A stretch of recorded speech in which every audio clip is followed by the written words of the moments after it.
was watching Kenobi episode 1, 2, and now 3, and just Instantly going, hooked. I have to fucking talk about this. Yes, we've got him. So it's going to be very different. So if you're expecting the same kind of breakdown that we give for the Marvel TV shows and stuff, I hate to break it, it's going to be a lot more like two friends talking about a show they're watching. Yeah. Which isn't necessarily a bad thing. It's just different, and different is scary, guys. Different is scary. Just a casual discussion about where we think the show's going and what's going on and what we enjoy. So episode 1. Now I need to be clear. Obviously, we binged episode 1 and 2, and then episode 3 came out yesterday.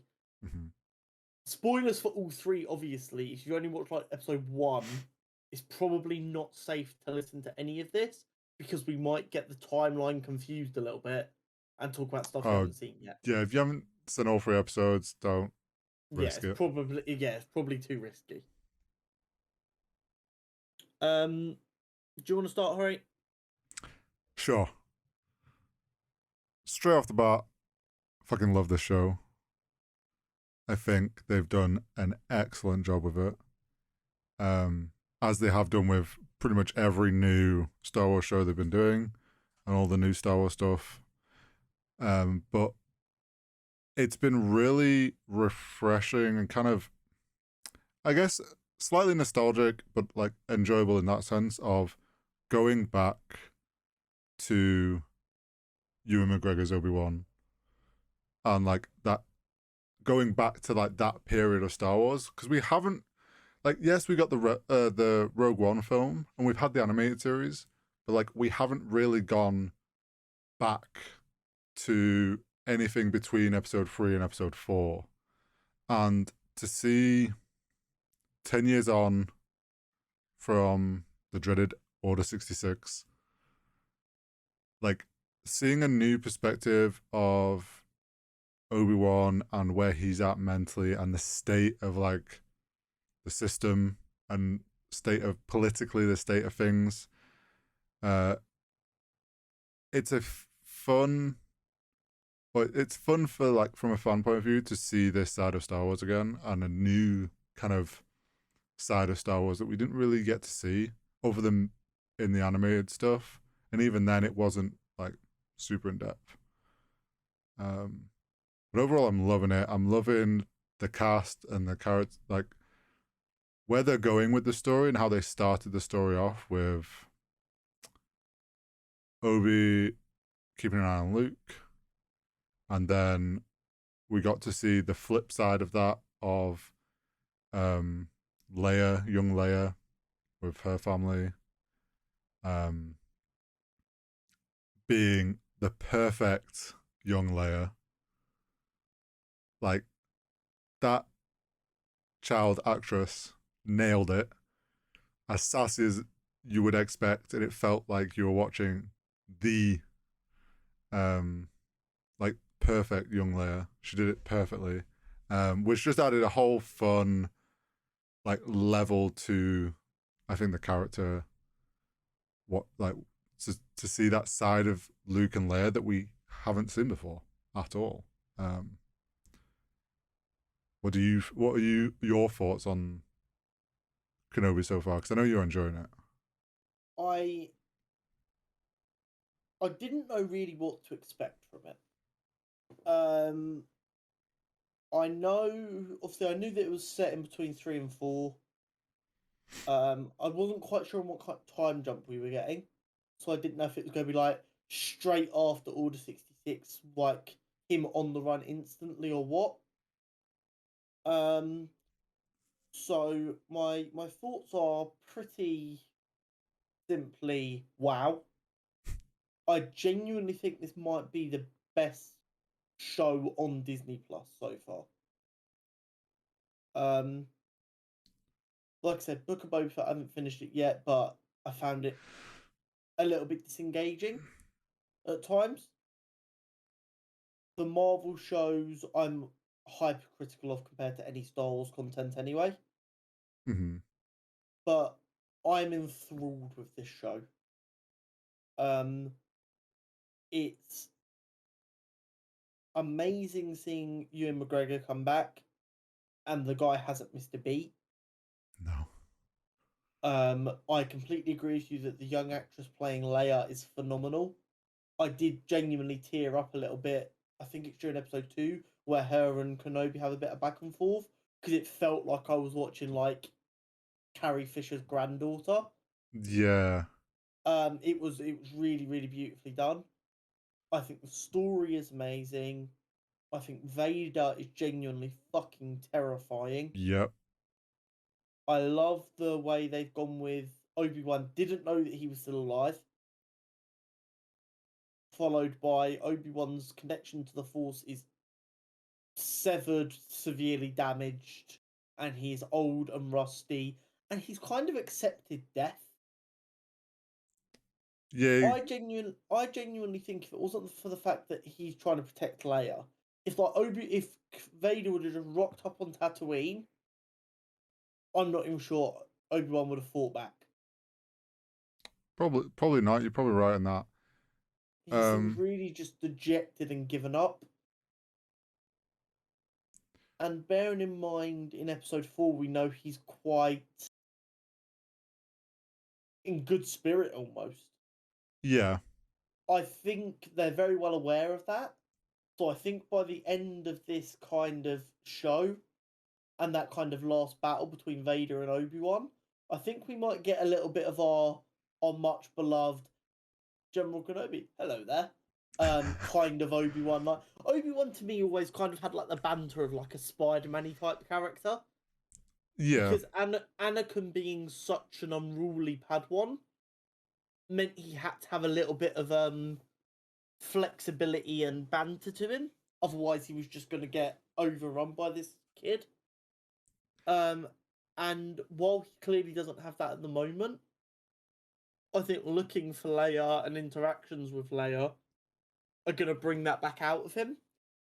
And like we saw it a couple of times, like Leia would say things and he'd kind of look at her and he would see Anakin or Padme within her. Yeah. So I think that's something like, obviously going into the show, I knew it was going to be, from what they talked about, is like an Obi-Wan that was like going to sort of have a bit of PTSD of struggling with what had happened. But I didn't really kind of like predict that he was going to be kind of this broken. But at the same time, it makes sense because he essentially lost everything all at once. He didn't just lose the Jedi Order. They lost the war.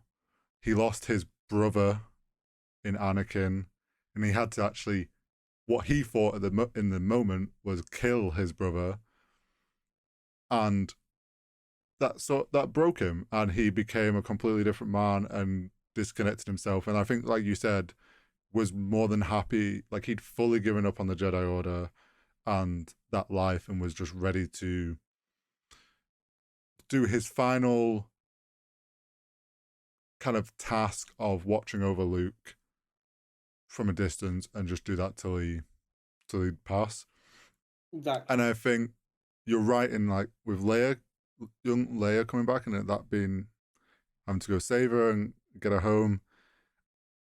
Those moments where like he obviously sees Padme and is reminded, I think that's the start of us seeing him remember the good that once was. Yeah. And remember those times, rather than remembering and focusing so much on everything that went wrong in his world.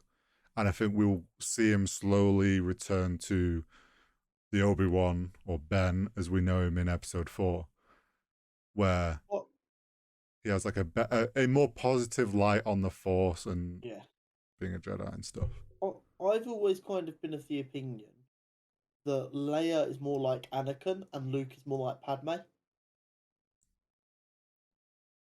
Yeah, I think they did a really good job of, in a way, being a bit about, because like Leia definitely has Padme's like political side of like I'm a strong, independent woman, and I'll stand up for like myself. But at the same time, she has that fieriness of Anakin. Oh yeah, That no, fuck you, we're doing this right now. yeah. She has like it all. George Lucas nailed their characters of having that mix. Like he really, and like the writers for this show really have put across that like you get the feeling of like the mix of Anakin and Padme. I'm interested to see because obviously we saw a little bit of Luke, and it was really like the toy that he got for him, and then his uncle brought back to him and threw on the floor. And when you go to episode 4, he's playing with that toy, and it was such a little like just a tie-in little Easter egg that didn't necessarily need to be there. But like it's small details like that that I love Star Wars for, because they make the effort to anything they do has purpose in the sense of like it's something that showed up later and they want to tie in where it's come from, or like there's nothing that's kind of put in there pointless, if that makes sense. Well, yeah, I mean, and you've also got to remember, everyone who's worked on like modern Star Wars has had a really rough time because everything's been done so disjointed. They're trying to fill in a period of time, and there's certain stuff that has to happen for what's going to happen later, and certain stuff that can't happen because of what's already happened.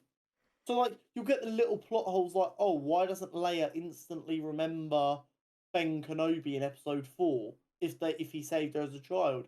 I don't know. She was fucking 10. Yeah. And kind of being kidnapped's a bit of a traumatic experience. Yeah. And also, like, and then at the same time, you look back at bits of episode 4, and there's enough there to make me think she does know who she's dealing with. Because, like, there's a bit where Luke says that he's here with Ben Kenobi when they're rescuing her from the prison section, and she gets up and trusts Luke straight away when she hears Ben Kenobi. So, like, there's enough in episode 4 that makes me go, no, this isn't a complete stranger she's looking for. No. This is someone she's not sure if is even still alive or remembers her. Yeah, I think that's more it. And because she obviously sends R2. Yeah, exactly. So it's like... I do like that we got C3PO. Briefly. I want to know when we're going to see R2, because it's kind of like an unwritten rule. Yeah.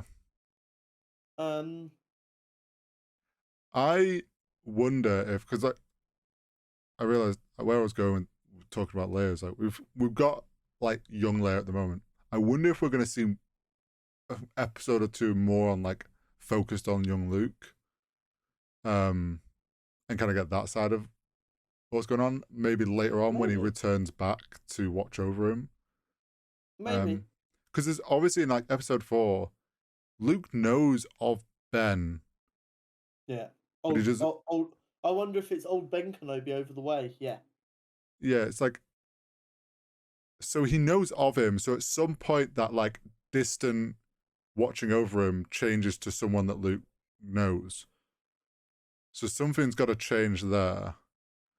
Well, the one thing that I think is a genuine plot hole, and this one isn't Disney's fault in the fucking slightest, is everyone's opinion on the Force. Okay. In A New Hope, you've got Han Solo going, "Oh, you mean that ancient magic that definitely doesn't exist?" And the Empire only existed for 19 years. Like, Han Solo is older than 19 in A New Hope. He was alive during the Republic. How does this man not believe the Force exists? Yeah, but I think you can get away with Han being, it's in his like character, because obviously eventually like changes to fully believing in it, but yeah, no, but like that would be like me, like, I don't know, religion gets outlawed, and like no one does anything, and then someone who was born, someone who's like 10 years old now, when they're in their 30s, goes, Christianity? What's that? That never existed. What do you mean? Like, well, no, you were a child when it was still cutting about. You know exactly what the fuck it is. But I mean, it's one of the things you just got to move on. But like, people getting bent out of shape over the fact that Obi-Wan Kenobi can't possibly go grey in the next 9 years is a really weird one when stuff like that exists, in my opinion. Yeah, I mean, anyone that's like, oh, well, he's got to turn from looking like this to looking like this for it to make, and it's like, well, does it? Like, everyone understands it's two different actors. But it's not even that. Yes, he needs to look a similar enough age, but Ewan McGregor has more wrinkles than Alec Guinness did. Alec Guinness is just like bright white hair. That's the only difference. Can easily do that with stress. Exactly. And it's 9 years. Like, going grey doesn't happen overnight. Yeah. I did like how they showed Obi-Wan like slightly reconnecting to the Force, because you got the moment when he caught Leia was like his first proper reconnect with the Force, and then you got it again, which I don't know if I imagine a lot of people kind of picked up on this, but you got it again when he sensed Vader. I'm not even sure if that was him sensing it though. I think he was thinking about Anakin, and Vader sensed him, and then he like felt himself being detected. He sensed Vader coming because he was in the back room and he was like suddenly went panicked. Sorry, you mean episode 3? I think. Sorry, yeah. End of episode 2. Oh no, yeah, episode 2. I think him discovering Anakin was alive kind of just brought tons of emotions back, and we got teased Anakin like in Darth Vader form, which was incredibly done. And then episode 3, I feel we got, because people like, how's he not known that Anakin's alive?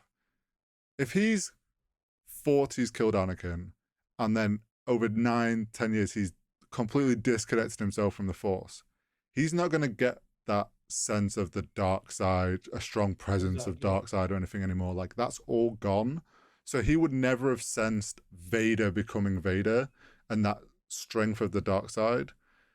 And him suddenly, that in episode 3, I think, is him really reconnecting back to the Force, because he suddenly feels that sense of the dark side and the presence, and then he runs out and he sees Vader, and Vader then also senses him. Exactly. Because he senses him watching. And I think that was a really good moment to show like a bit of a reconnect between them two mentally. I also was not ready for that fight. I thought I wasn't ready for him to drag him through fire. The last 10 minutes of episode 3 were a fucking horror film, and I loved every second of it. That might be the most terrifying live action Vader we've ever seen. Yeah, I think there was a thing that they said, which before the show came out, which was something like, we're going to get a Vader, a scarier and angrier Vader, which everyone immediately was like, oh, maybe we're going to get that feeling we got in the game last. No, in Fallen Order, Fallen Order, when he's chasing you in the game. No health bar Vader. And he's just chasing you, and like, that is scary in the game. And it genuinely felt like pure anger and like. Yeah, the man's just fucking pulling men out of windows and killing them in front of their families. Like, which is what I'm so glad they have done. Mm-hmm. Because Vader is incredibly powerful, and they've never really showcased that. Because when we did see Vader in live action, it was him slowly kind of letting Anakin come back out a bit in the films. Mm-hmm.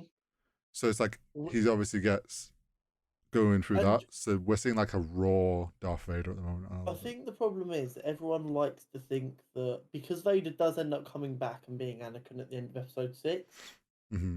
Everyone has always liked the idea that he's always in there a little bit. No. In this show, I do not want to see a glimmer of hope of Anakin inside Vader. I want Vader to be this terrifying force that cannot be stopped for the entire fucking show. Yeah, I don't think we will. Because also tying it into episode 4, like, he talks in episode 4 about Anakin and Vader being two completely different people. So he obviously sees Anakin as gone, and the only person that ever sees a little bit of Anakin before he goes full Vader is Ahsoka in Rebels, I think it is. Rebels? No, I think it's in Rebels because it's Ezra Miller and not Ezra Miller. Fucking hell. Slip. Yeah.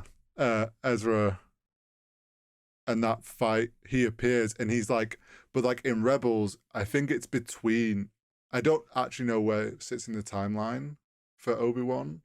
I think it's before. Similar time. Yeah, it's around the same time, but like Ahsoka sees him with like he has like half a mask, so you still see some of his like his yellow eye. And there's a very slight hint of Anakin still there because they had a very strong connection. But I don't think Obi's ever going to get that. Question. Okay.